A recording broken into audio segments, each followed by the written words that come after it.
Just a quick introduction of who I am. My name is Kevin Getch. I am the founder and director of digital strategy for Webfor. We are a creative and digital marketing agency that specializes in working with a lot of clients in the construction industry, especially roofers. I actually started out as a sales and marketing manager a long time ago for a home improvement company, and that's part of the reason why we specialize in that specific industry. Is this was back in the days when everything was changing from kind of yellow pages and newspaper ads and things like that, and there was this huge transition just in the world of marketing for small businesses. And I saw that if companies didn't adapt and adopt some of these new things that were coming out, they would end up getting left behind. And so I really dove in and started learning all the things in early 2000 and kind of where I developed my passion for digital marketing. So I've been doing this for over 15 years now, and our company has won multiple awards. We've been, you'll see some of the other things as I go through and talk about us, but I really wanted to just kind of jump in, talk a little bit about the agenda, what we're going to go over today, and if it moves to the next page, there we go.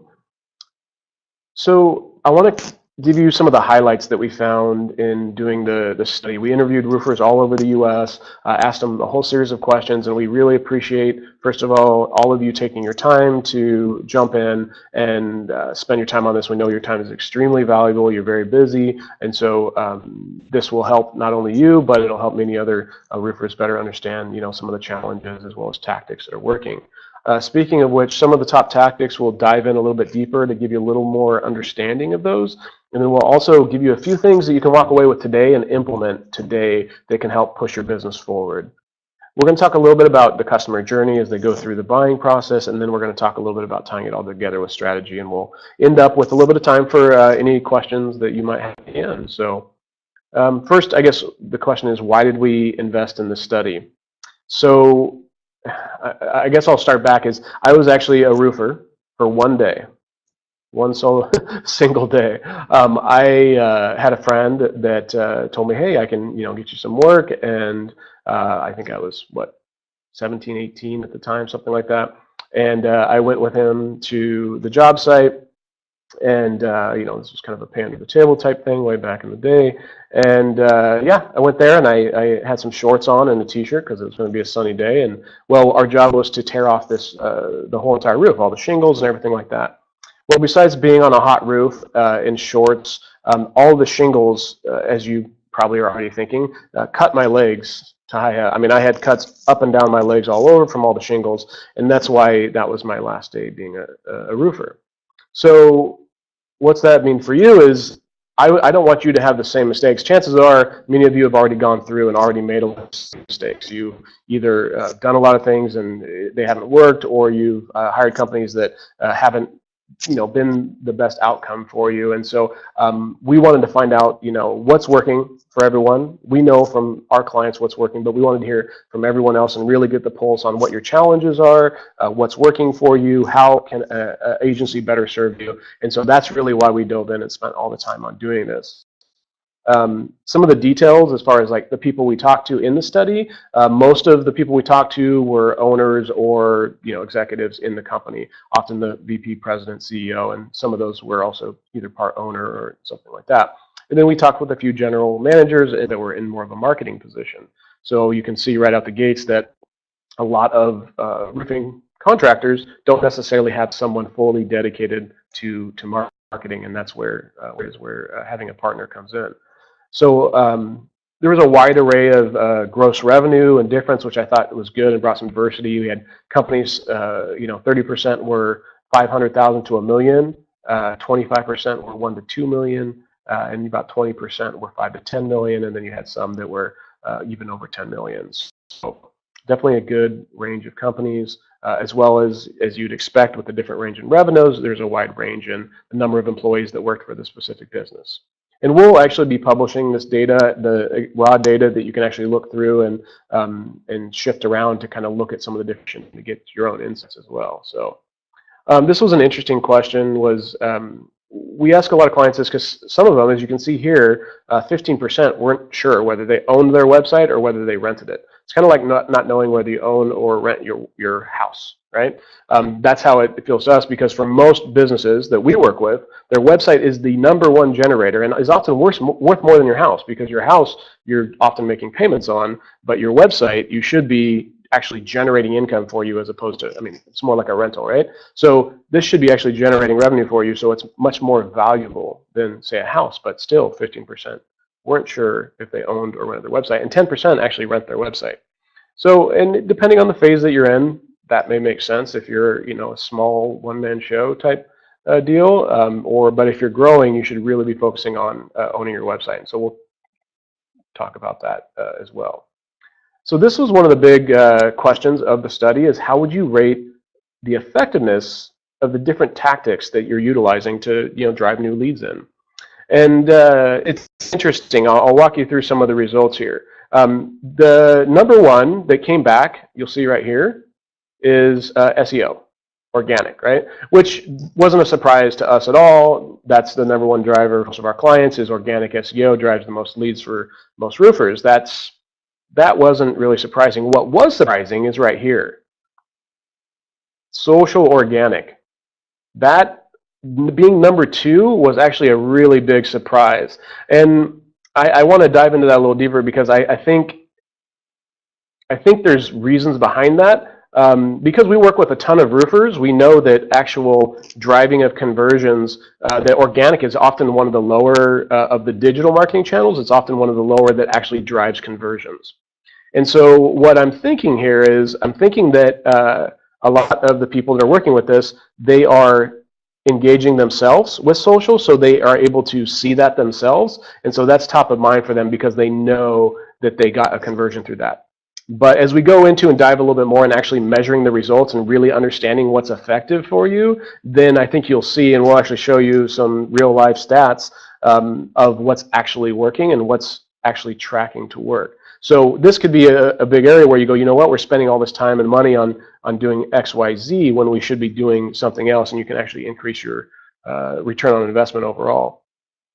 And then you'll see email marketing, which is definitely a tactic that I would say is a high ROI, very effective, especially as you build a customer list. Just staying in top of mind for them, even if it's just once a quarter, sending something out, because next time someone has a leak in the roof or something like that, they know where your contact information is right there. They can easily find it. You're top of mind for them. And so then you'll go through some of these other ones, and which I was also surprised by television a little bit, and maybe that was skewed by some of the larger companies that were in the list. Most of the small businesses I've worked with, television is slightly above radio for them. So again, paid search, content, newspaper, home shows, mixed reviews on that as well. Paid social, radio, billboard, and yellow pages is at the bottom of the list. But, and really, I was still surprised that it was even that high on the list for yellow pages. So now, if you go in and you actually, we looked at, say, well, how many of you actually work with an outside agency, and what aspects of your marketing do they handle? So a lot of the companies that we talked to, I think it was around 60%, were working with an outside agency. So the majority of the roofers we worked with had an outside agency that was handling the work for them. Now, when you look at actually what work they were performing, you'll see that a large portion of them was search engine. Right here you can see a lot of companies doing search engine optimization, social media, website design support, traditional kind of methods, content, and it goes through. So just kind of interesting, depending, to look at that and see, well, what are you doing? What's your own mix as far as what an agency is doing for you, and should you look at changing that?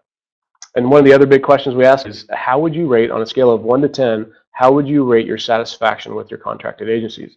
And actually, that was one of the lowest in studies that we've done. 4.95 was one of the lowest we've seen as far as a satisfaction rating. With the, that's 5 out of 10. That's not very good. So you definitely, if you're not at the point where you're having a higher satisfaction than that, you're at least up in the 7 or 8 range, you should consider change potentially. So one of the key areas we'll talk about, since it was the top on the list, was search engine optimization.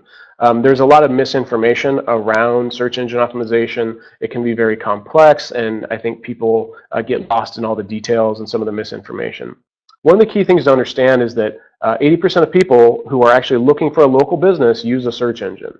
So it's core areas if you understand your consumer and how they go through their journey once they start their research process.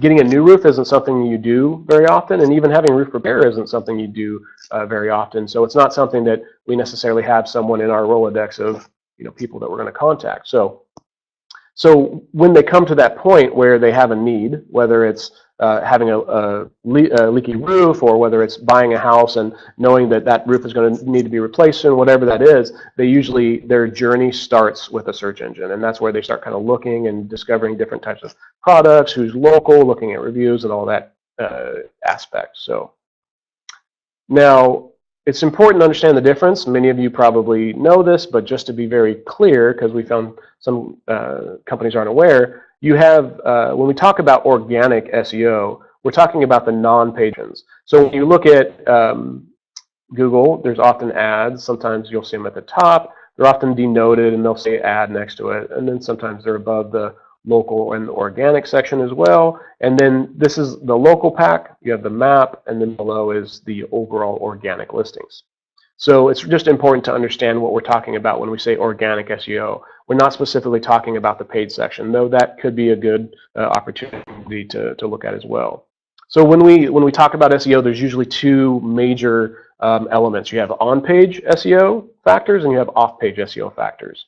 So when you talk about on-page SEO factors, that's things like the title tag of the web page, the actual meta description. There's been recent changes, and the majority of people have probably seen this, haven't updated their meta descriptions because they've just increased the recommended length of meta descriptions pretty significantly. Google's constantly making these changes, and you want to make sure you adopt those new changes to get the most value out of what you're doing there. Quality, engaging content is critical for on-page optimization. It's critical for your users. I think one key thing to understand when we're talking about search engine optimization, a big component of it is making sure that you're providing value to your users, and you're doing so in a very user-friendly way. If you can do those two things, it's going to help you tremendously with your on-page optimization. Then you have images, the name of the image, the actual alt text of the image, the file name. You have internal links on your website, how they internally link through different parts of your website can drive meaning to different pages, right? If it's specific type of roofing products and you're linking to those pages rather than just roofing products, and having individual links that have tile roof or have metal roof or have shingle roof, etc., that's going to drive meaning through to those pages. And then there's your overall site architecture, making sure that it's easy for not only a user to use, but a search engine to understand. We talked a little bit about user experience. There's schema markup, which is a huge component these days. It allows search engines to better understand and display information on your website. And there's obviously tons more, but just kind of give you the high-level overview of some of the on-page elements. Here's what I was talking about. So when we look at title tag, it's often this area right up here that you'll see in your browser. I just kind of covered it for you, but you see what I'm saying right there. There you go. So it's this where it says Blue Widgets by Amazing Business. That's the title tag. And it's often one of the most relevant aspects of the page. It carries a lot of weight from a search engine perspective because it's kind of like the title of a chapter or the title of a book. If you're going to the library and you're looking for a specific book, that title should be fairly relevant to what the book is about. The URL structure, right? So you'll see in this URL structure, it doesn't have a bunch of different characters in it. It's very descriptive. If I was to look at the URL as a user, I'd have a general idea of what that page was about as well. And it should match up to some extent with the title tag. And then you have your heading page. So you have like your H1, H2 headings. There's a certain way that the page should be laid out.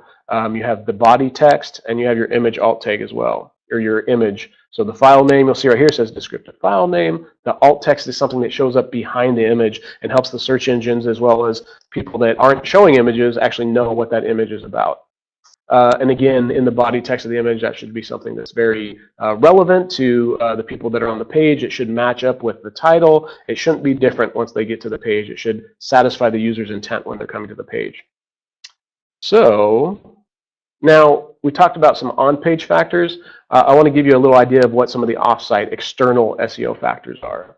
So you have a couple different things. If you're a local business, citations are a critical aspect of your business. Well, what are citations? We often use the acronym NAP, name, address, and phone number. And what that is the name, address, and phone number of your business and how it's listed across the web is a critical component for search engines, basically having a certain level of trust sending someone to your business.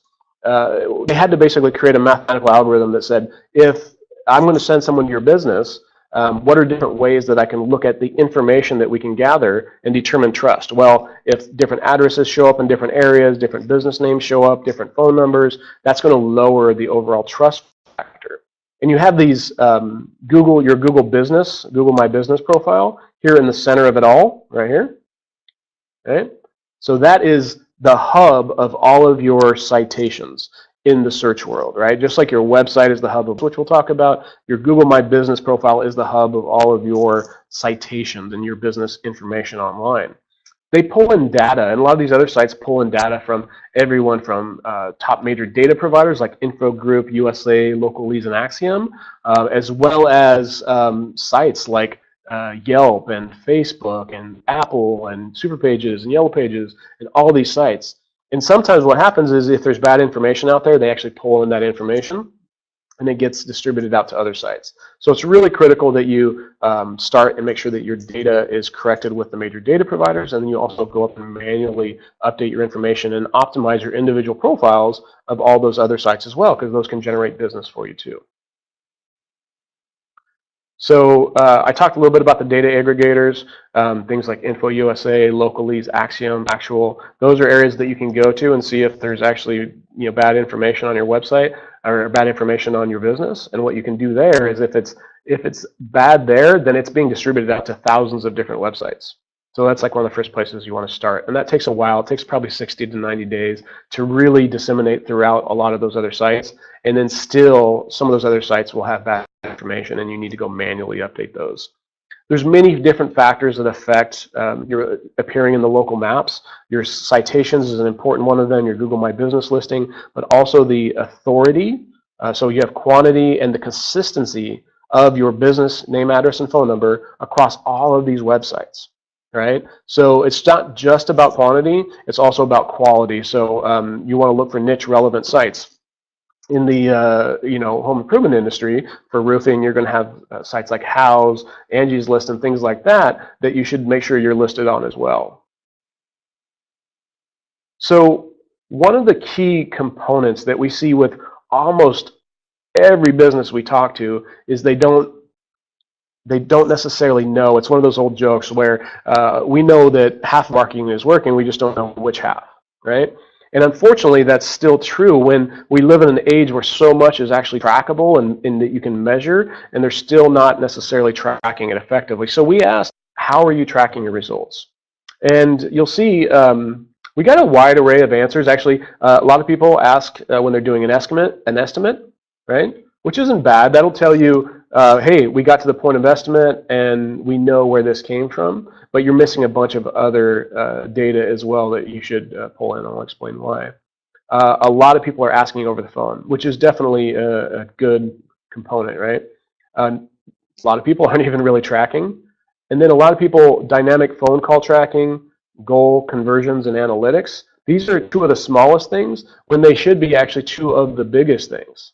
So you actually should be, when people come to your website, when they call you from there, you should know where those are coming from. Are they coming from organic search? Are they coming from social media? Are they coming from an email campaign or a paid campaign on Google?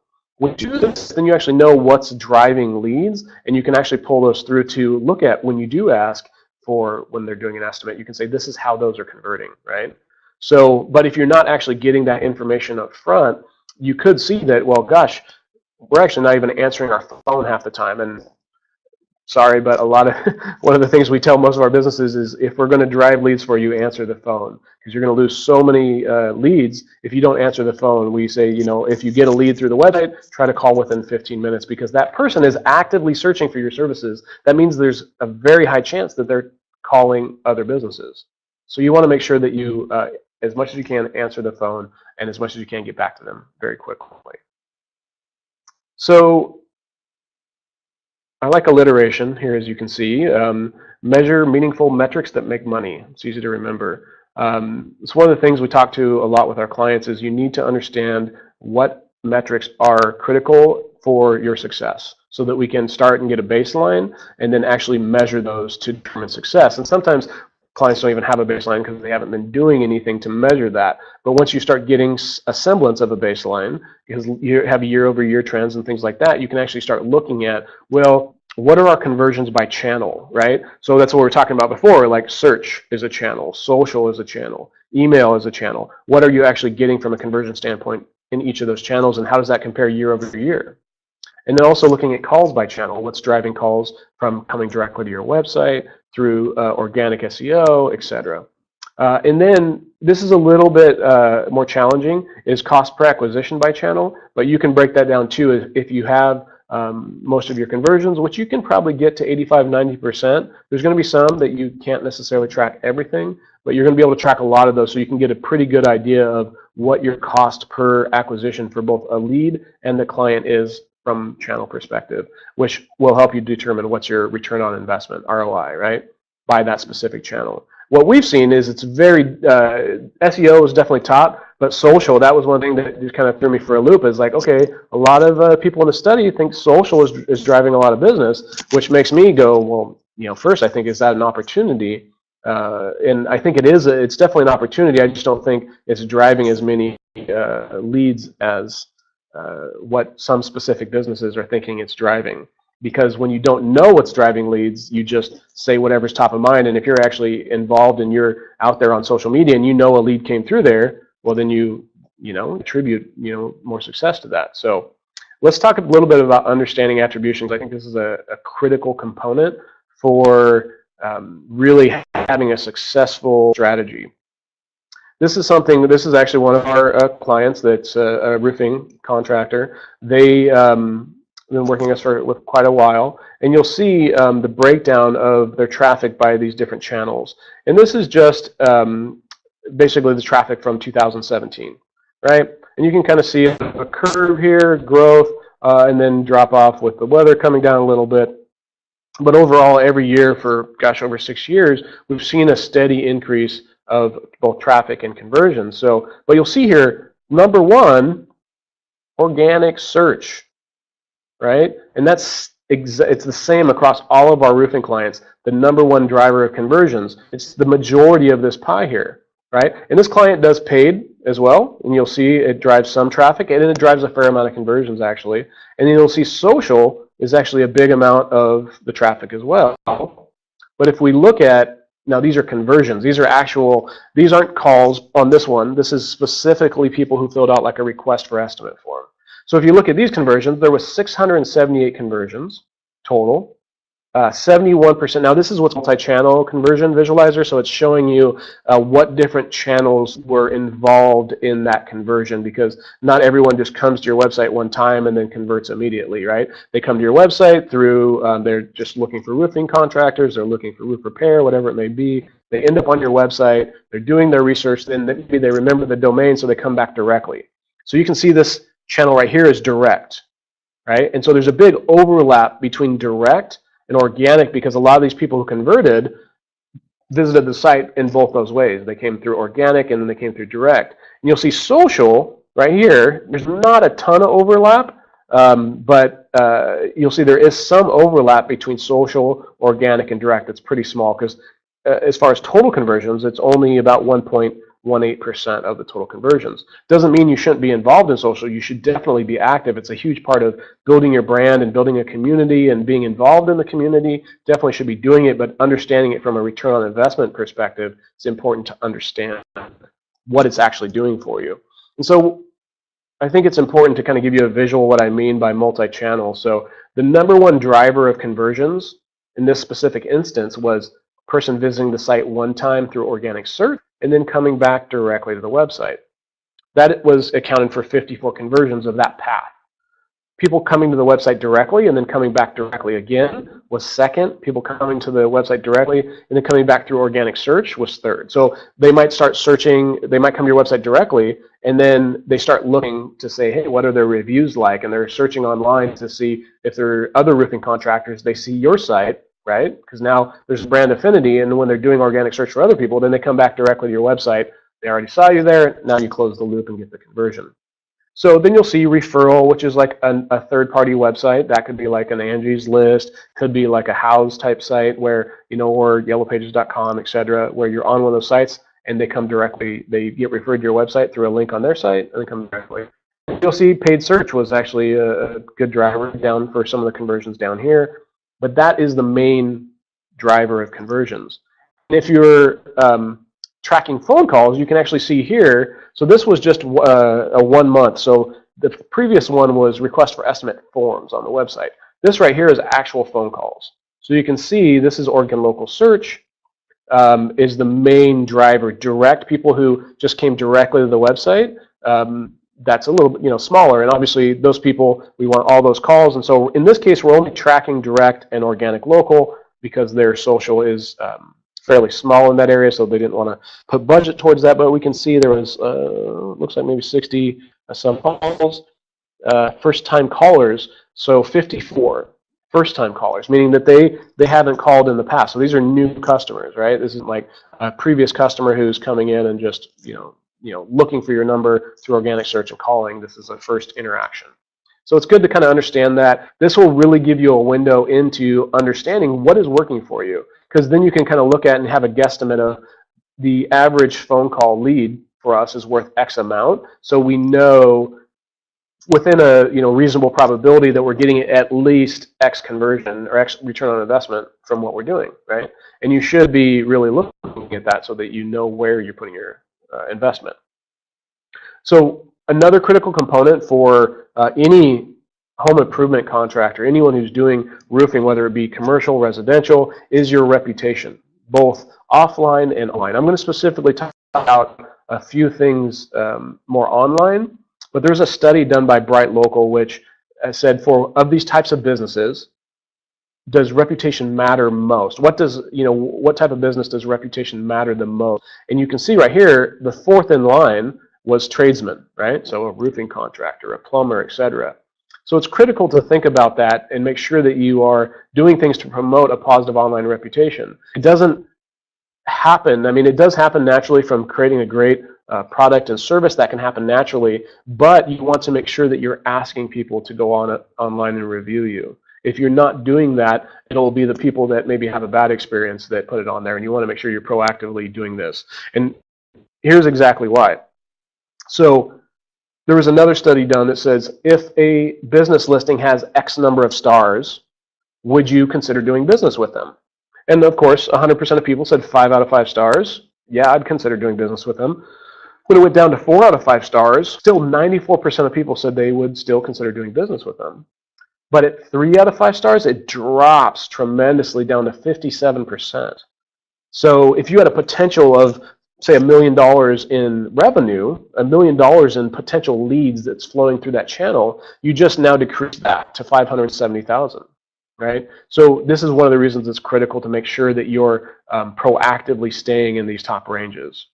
If you think about your own buying habits when you're looking at whether it be a restaurant or a doctor or whatever it may be, you look at the reviews. We all do. We read the reviews, and that's why it's critical to make sure that you're proactively going after that. So we asked, what is your biggest challenge when it comes to marketing your business? What is your biggest challenge? And it was interesting, the feedback. It was a little different than, it was both the same and a little bit different. Money was actually, I think the top thing was making sure we're connecting with our target audience, really understanding the user and connecting and how to get in front of that target audience was the #1 thing. Money was #2, right? So that was one that happened a lot, was just having the resources and the revenue to do the things they wanted, people wanted to do. But the third thing, which is often #1, is how to actually track, how to measure, right? So that was a big thing, was actually measuring what works for you and really looking at, is this working? Are we driving leads from this? And then understanding that so that you can actually, allocate more money to it or stop doing things that aren't working for you, right? So I thought that was pretty interesting. So I wanted to make sure that you had a few things that you could do today that would help you kind of set you on the right path, right? You could actually do these and it would take less than probably 15 minutes to get going and do all of this. So I'll walk you through a few things and just make sure you right away download the Google My Business app. It's totally free.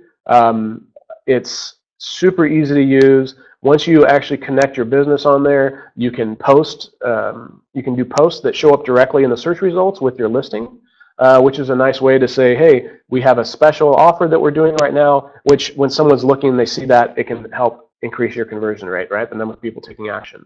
If you have an event you're doing, maybe you're supporting a charity and you want to post that in there. So one thing to understand, well, so first, completely fill out your profile. Make sure you have pictures, right? You have a great description. You have in that app you can directly take pictures, which is nice if you're out on a job and you want to take pictures and just upload them instantly. You can take pictures and upload those to the app directly. So make sure you fill out everything, and that's going to be Google wants to see people who are actually involved in utilizing their listing, and you'll see that most people who do that get a little bit of a bump up in the search results because they have a higher confidence level. So the other is use the post feature, which I started talking about. Use the Google Post feature, and you can post. There's some basic rules: is all posts expire within 7 days unless they're an event. So if you want to post something, we recently the Vancouver Business Journal Best in Business Award, and we went on and posted that, just thanking the community, saying, hey, thank you so much for voting us Best in Business for marketing companies and web design companies, and we posted that on there. Well, we also have an event actually coming up later tonight that we're doing, and we posted that on there as well. Well, if you post an event, it doesn't actually expire until the day of the event, so it lasts longer. So if you have a event that you're doing to help a local community or project or something like that, you can post that on there. If you're having an event at your office, more of like a quick kind of do-it-yourself type thing for people to learn things, you can post that on there. So definitely things to do that will help you be more active with your listing and help improve the rankings of that listing. So here's actually something that you'll see right here, one of our previous events that we had, old event. We were talking about Facebook ad tips and tricks, and it shows up right on our listing right here with when people are searching. So it's kind of how it shows up. So I wanted to give you a few takeaways that you can download that will help you, because one of the big things that we try to do with all of our clients is make sure that we educate them, because the more educated our clients are, the more they appreciate and really respect the work that we do. So this is note to self, make this, everyone needs to read this before we work with them. So you can download this SEO 101 white paper, as well as we have a social media strategy worksheet and other things on there as well, but it's at webfor.com/resources. So a couple of the other questions in the study is, do you have a defined persona, right? That really kind of identifies who your ideal client is. So it's important to understand why this is critical to a successful strategy, because if you're out there and you're doing all these activities, but you're targeting the wrong demographic, you heard just previously that one of the number one challenges was really understanding the target audience and how to get in front of them. So that's one of the reasons I wanted to talk about this, is when you do a defined persona, it's basically outlining and saying, hey, this is our ideal customer. And you can do this by talking to some of your current customers and getting information about them and build this persona, so that when you're thinking about your marketing message, when you're thinking about creating content, when you're thinking about your strategy as far as what channels that you're going to target, you know that person's activities. Let me explain a little bit more. So there's both, you have persona, which is kind of a profile of your ideal customer, and then you have the customer journey, which is how do they go through the process from a list to consideration to conversion and then loyalty afterwards, and how do you think about that whole process? So a detailed portrayal of your ideal customer, including demographics. So we like to do a little bit more of a detailed persona where we have demographic information, right? homeowner. If you're a residential roof, you're probably not working with a renter in many cases, maybe some cases, but most of the time you're probably looking for a homeowner. Is your client generally, married? All those kind of things. What are the psychographics? Psychographics are other interests. Do they drink wine? Are they a sports? And all this stuff. And obviously, you'll have a wide audience, and sometimes you can't get as specific, but it helps. And then having a little bit of story behind them will give some more information. So I just wrote up a quick idea of what a persona might look like, right? For Jim Fairfield here, who's an accountant, and some of the different platforms that he uses, what's his communication preferences, some of his hobbies, right? He likes hiking, racquetball, etc. And then a little bit of a story on him so you can better understand. He's a homeowner. This is his first time being a homeowner. He's concerned about hiring the wrong company and having a bad experience. So you already understand what we call some of his fears, right? So we use the acronym FUD. And it's easy to remember because Elmer Fudd. But it stands for fears, uncertainties, desires, and decision making. So if you understand your customer's fears, then you can better alleviate those and address those in your messaging, in your marketing, your salespeople, your customer support. The person who goes out and measures that, right? When they're coming in their house, you're worried about them tracking mud all over. You're worried about them, whatever it is. You don't know this person, right? What are the uncertainties do you have? For me, it's maybe I don't know a lot about the different types of roof. I'm worried about being taken advantage of and maybe being sold an inferior product or whatever it may be. And then what are their desires? How do they want the process to go? Who do they want to help? Are they looking for kind of value? Are they really focused on kind of low cost? Are they only going to be in the house for a little bit? So there's all those things. And then a key component for the strategy is understanding how they make decisions. One of the things that we know already is that 80% of people, when looking for a local business, use a search engine. So they do that because they start actually researching, right? They look at businesses, they research reviews, they start looking at different products. What are the different types of roofing products that I may want on my house? What's the process like? I don't even know. Do they have to tear off my whole roof, or can they go right over top of it? Like, there's so many things that people don't know. And then how do they make decisions? Are they really looking at cost? Are they looking at the value? Do they want a better quality product? All those different things. So when you really understand these things, it's going to allow you to solve one of the number one challenges, which is better connecting with your target audience.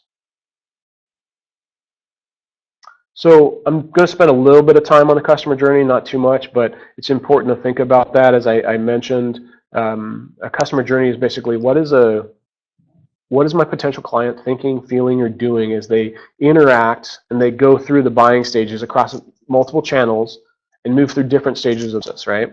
Then we kind of talked about general exposure, kind of more of awareness, the discovery, consideration, conversion, and then the loyalty after that, which is the relationship and retention aspects, right? So when you start thinking about, well, what are they thinking through this process? What are their goals? What are their expectations? What are their questions? It allows you to better meet those, right? Same thing with what are they doing? What platform are they on? What channel are they using? What device? Are they mainly searching on their phones? Are they doing this on their desktops? All that information allows you to create the best user experience and be in the right channels to make sure that you're actually working with the right people. You're in front of your audience. So now, while this wasn't a surprise, it still scares me. I know so many businesses get by on their passion for what they do and hard work and great people, but at the end of the day, you need to have a documented strategy, right? You need to have at least the semblance of your plan for what you're doing. If you don't have you've heard the saying, if you're not, most people don't fail to plan. Most people don't plan to fail, they fail to plan.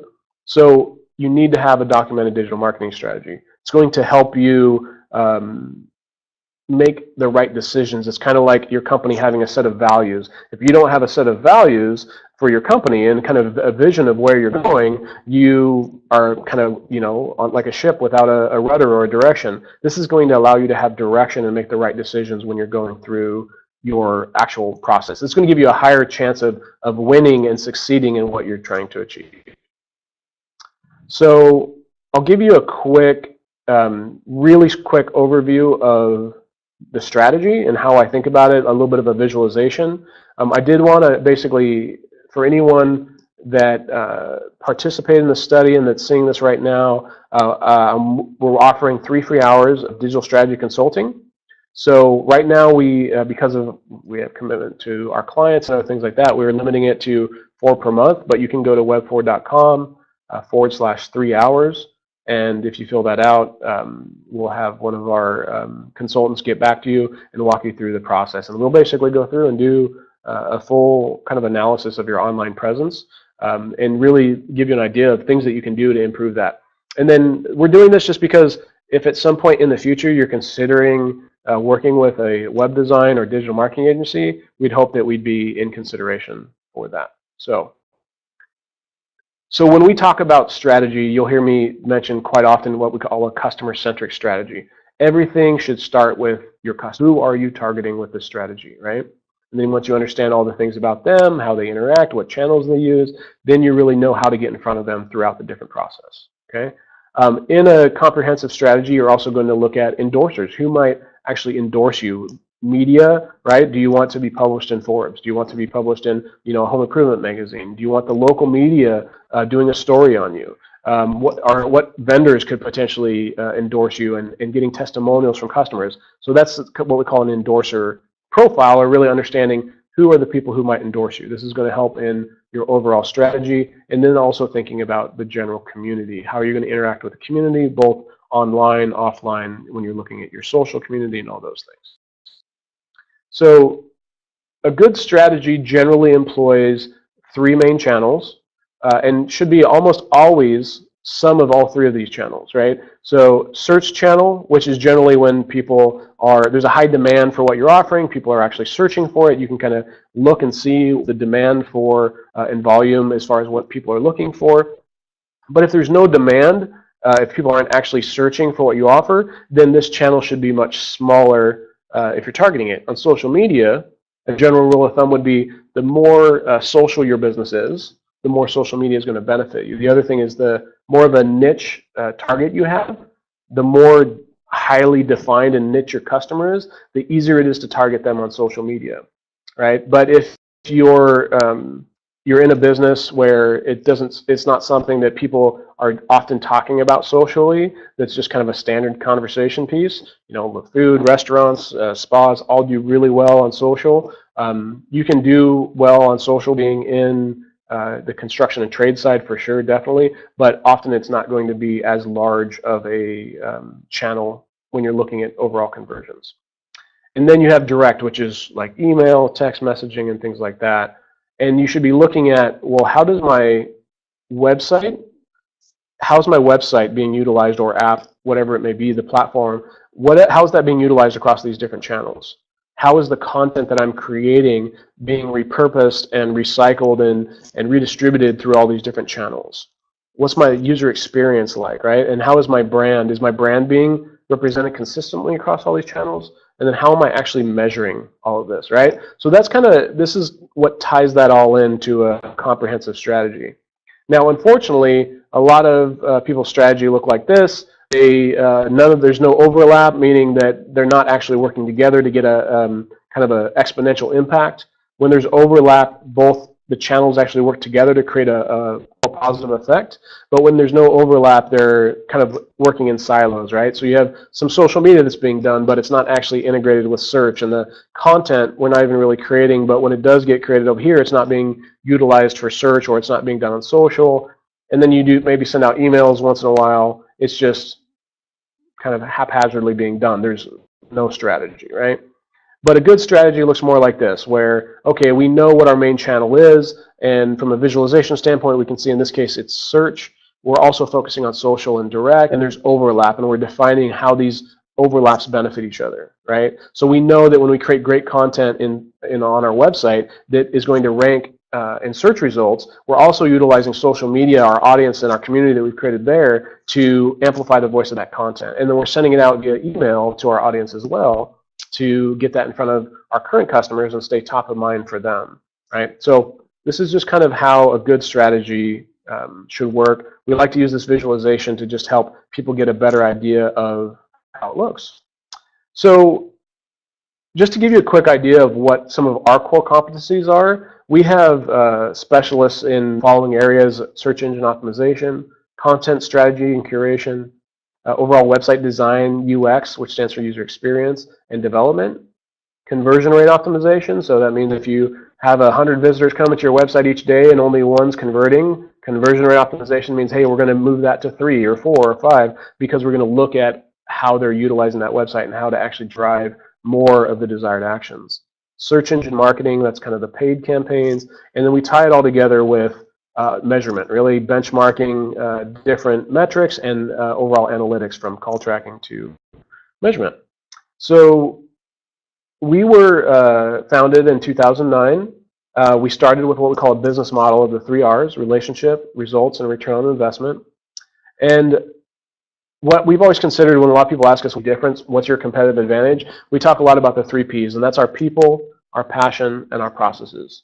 So we've really focused on hiring the best people that are super passionate about their specific craft, what they're doing, and then we developed processes that over time we've seen have a high track record for helping our customers succeed.